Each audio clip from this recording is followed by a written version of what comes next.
One India Tamil நேயர்களுக்கு வணக்கம். இன்னைக்கு ஒரு முக்கியமான ஒரு விருந்தினர் நம்மளோட ஜாயின் ஆகியிருக்காரு. உரையாடலுக்கும் தமிழ் சமூகத்துக்கும் எப்பவும் ஒரு அன்பு எப்பயும் உண்டு. தமிழ் சமூகம் சங்ககாலம் தொட்டு இந்த காலம் வரை வாதங்கள் பிரதிவாதங்கள் வைப்பதாகட்டும், ரொம்ப ஃபியர்ஸான மல்லு கட்டுறதாகட்டும், எல்லாத்துக்குமே தமிழ் சமூகம் தயாரான ஒரு சமூகம். அந்த சமூகத்தில் ஒரு முக்கியமான ஒரு டாக் ஷோ 2 டெக்கேட்ஸ்க்கு மேலே ஒரு பெரிய இம்பேக்டை ஏற்படுத்தியிருக்கு. அந்த ஷோ நீயா நானா. அந்த ஷோவோட டைரக்டர் திரு சில்வஸ்டர் திலீப்பனோட நம்ம இன்னைக்கு மீட் பண்ணிட்டு இருக்கோம். வணக்கம் திலீப். வணக்கம். எப்படி இருக்கீங்க? நல்லா இருக்கேன். நீங்கள் எப்படி இருக்கீங்க? அட்டகாசமாக இருக்கேன். Thanks for coming first. நன்றி நன்றி. எப்படி இந்த ஷோஸ் பற்றி எங்களுக்கு நிறைய கொஸ்டின்ஸ் இருக்குது. ஷோவோடைய மாடஸ் ஆப்பராண்டி எப்படின்றத பற்றி கொஸ்டின்ஸ் இருக்குது. அதுக்கு முன்னாடி திலீப் பற்றி எங்களுக்கு ஒரு சிறு குறிப்பு வரீங்களேன். How it all started? நான் சென்னை பையன். ப்ராப்பராக இங்கே பிறந்து வளர்ந்ததெல்லாம் இங்கே தான். தாத்தா காலத்திலே வந்துட்டோம் இங்கே. இங்கே பொதுவாக எனக்கான ஒரு ஆர்வம் இதெல்லாம் ஆரம்பித்தது அப்பா கிட்ட இருந்து. ஸோ அப்பா தான் நிறைய பத்திரிக்கைகள், எப்போவுமே பத்திரிக்கை இருக்கும், புக்ஸ் இருக்கும், அப்படி படித்து அப்படியே அந்த இதில் வந்தது. ஈவன் ஆரம்பத்துலேருந்து டாக் ஷோ எல்லாமே, நியூஸ் சேனல் எல்லாமே வச்சு அது ஒரு மாதிரி ஒரு ஆர்வத்தை ஏற்படுத்திட்டார். ஸோ அப்படி இருந்த ஆர்வத்தில் ஒரு வாட்டி அதான் ஒரு 2006 காலகட்டம் நினைக்கிறேன். அப்போ ஆல்மோஸ்ட் நாங்கள் ஒரு காலேஜ் செகண்ட் இயர் அப்படி படிச்சுட்டு இருந்தோம். நண்பர்கள் எல்லாம் ஒரு புது ஷோ, மெட்ராஸ் கிறிஸ்டியன் காலேஜ், ஒரு என் நட்பு வட்டம் அங்கே இல்லை, திருவொற்றியூர் இங்கே தான், வட சென்னையில் தான் நட்பு வட்டம் தான். ஸோ அங்கே அப்படி பேசிகிட்டு இருந்தப்போ ஒரு புது ஷோ வந்துருச்சுன்னு எல்லாம் ரொம்ப ஆர்வமாக பேசிகிட்டு இருந்தோம். இது என்ன, இது வழக்கத்துக்கு மாற வேறு மாதிரி ஒரு ஷோவாக இருக்குது. அதுவும் ரிசர்வேஷன் பற்றின ஒரு தலைப்பு வந்தோடனே, ரிசர்வேஷன் பொதுவாகவே காலங்காலமாக ஒரு ட்ரெடிஷ்னல் ஒப்பீனியன் மேக்கிங் இங்கே தமிழ்நாட்டில் எப்படி இருந்துச்சுன்னா அதுக்கு எதிரான ஒரு இதுவாக இருந்துச்சு. முதல் தடவை ஒரு மெயின் மீடியாவில் ப்ரோ ரிசர்வேஷனை லவுட்ராகவும் நியாயமாகவும் பேசினோடனே நாங்கள் பேசின வட்டம் எல்லாம் அப்படியே வியந்து பார்த்துட்டோம் அந்த ஷோவை. அது நீயா நானா.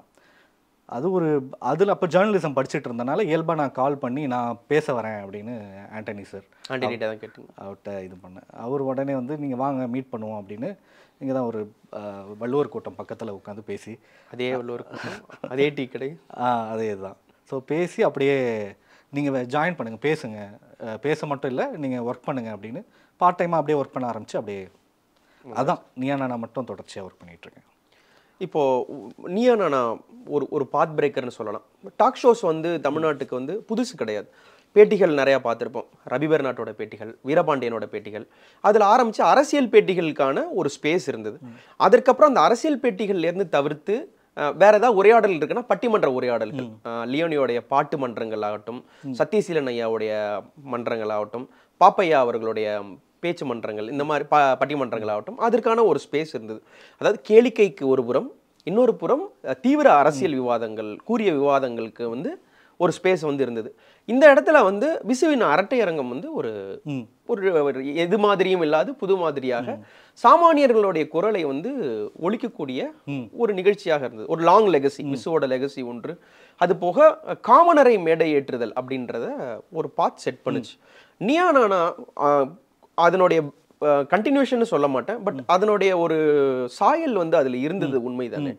அப்படி இருக்கும் பொழுது என்ன புதுசாக நீங்கள் பண்ணிட முடியும் இந்த ஷோவில் நாங்கள் சேர்றது மூலயமா, நான் என்னை ஈடுபடுத்திக் கொள்வதன் மூலமாக நான் என்ன புதுசாக பண்ணிட முடியும் அப்படின்னு நினச்சி போய் சேர்ந்தீங்க?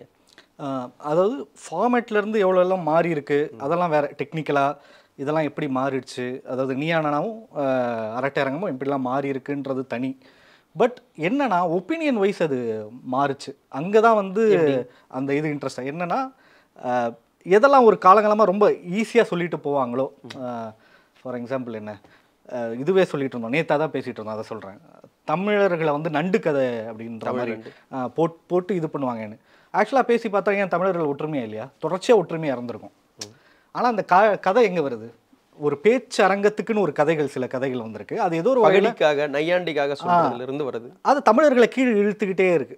அதாவது தமிழ்நாட்டு பாலிடிக்ஸை கீழே இருந்துகிட்டே இருக்கு. இல்லைன்னா நம்மளோட ஏதோ ஒரு பிரின்சிபலை கீழே இருக்குது. இன்னொன்று நம்மளோட கலாச்சாரம், சம்திங் மொராலிட்டியை லிட்மஸ் டெஸ்ட்டுக்கு ஆளாக்குது இல்லையா? ஒரு சின்னதா ஒரு கேலி பண்ற ஒரு தனம் கீழ்மைப்படுத்தும் கேலின்னு எடுத்துக்கலாமா? ஆமாம், கீழ்மைப்படுத்தும் கேலி. பகடி இல்லை, பகடி ஒரு ஆக்கப்பூர்வமான பகடி அப்படின்னு இல்லாமல் அது ஒரு சின்னதாக ஒரு சீண்டி விடுறது. ஆனால் பெரிய ஆட்களை என்ன உங்களுக்கு இவ்வளோ பாரம்பரியம் தான், நீங்கள் பெரிய ஆட்களா என்ன அப்படி உங்க ஒரு boss சின்ன இவ்வளவுதானே. அப்படின்ற ஒரு டோன் அங்கே சுற்றி வந்துக்கிட்டே இருந்துச்சு. நீயா நானா அதை கொஞ்சம் அதை உடைச்சிது அப்படின்னு பார்த்தேன். வெளியில இருந்து பார்க்கும்போது உடைச்சதுன்னு பார்த்து அப்படி உள்ளே போனோடனே நான் நினச்சது ரொம்ப அதை விட அதிகம் அப்படின்னு தோணுச்சு. ஏன்னா ஆண்டனி சார் வந்து டோட்டலாக பேசும் போதே உடச்சிக்கிட்டே இருப்பார் எல்லாத்தையும். இது இப்படி தானா, நம்ம ஒரு பெரிய டைரக்டர் ஒரு ஒரு நல்ல ஐக்கனோகிளாஸ்ட். ஆமாம். ஃபஸ்ட்டு என்ன பண்ணுங்க, நீயா நானாவும் ஆண்டனி சார் ஆட்டிடியூடும் ஒரே இதுதான். அவர் நம்ம ஒரு வேற மாதிரி ஒன்று நினச்சிட்டு இருக்க ஒரு விஷயத்தை வந்து உடச்சி விட்டு இப்படி பார்க்க வைப்பார். தமிழ்நாடு இப்போ மோசமாக இருக்குன்னா என்ன மோசமாக இருக்குது அப்படின்னு முதல் கேள்வி. இப்போ வந்து ரொம்ப சகஜமான கேள்வியாக இருக்கலாம். அப்போ வந்து ரொம்ப ஒரு ரொம்ப ஈஸியாக வந்து பாருங்க நம்ம இப்போ இருக்க நிலைமைக்கு இதான் காரணம் அப்படின்ட்டு தான் மற்ற விஷயத்த பேசுவாங்க. அதெல்லாம் வந்து அந்த ஃபஸ்ட் இதுலேயே வந்து அடிச்சிருவார் என்ன மோசமாக இருக்குது அப்படின்றது. ஸோ அந்த பழக்கம் அந்த அந்த ஒரு என்ன அந்த ஸ்கூல் ஆஃப் தாட் வந்து ஆண்டனி ஸ்கூல் ஆஃப் தாட். ஆமாம். ஸோ அங்கேருந்து தான் இதை ஓகே நீயா நானாவோட ஆட்டிடியூட், ஆண்டனி சாரோட ஆட்டிடியூட்